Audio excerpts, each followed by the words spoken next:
साहित्यरत्न लोकशाहीर अण्णाभाऊ साठे यांची 104वी जयंती पंढरपूर शहरामध्ये मोठ्या उत्साहात साजरी करण्यात येत आहे.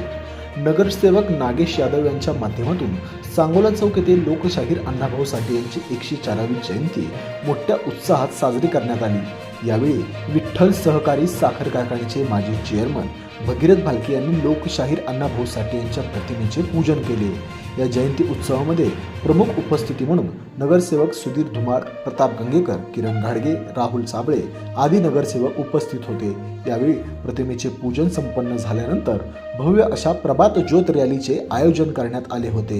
ह्याचे उद्घाटन भगीरथ भालके व प्रमुख मान्यवरांच्या हस्ते करण्यात आले. त्याचबरोबर लोकशाहीर अण्णाभाऊ साठे यांच्या जयंतीनिमित्त नागेश यादव मित्र परिवार यांच्या वतीने भव्य असे मिष्टान्न भोजनाच्या कार्यक्रमाचे आयोजनही नागरिकांसाठी करण्यात आले होते. तसेच भव्य असे रक्तदान शिबिराचे आयोजनही करण्यात आले होते.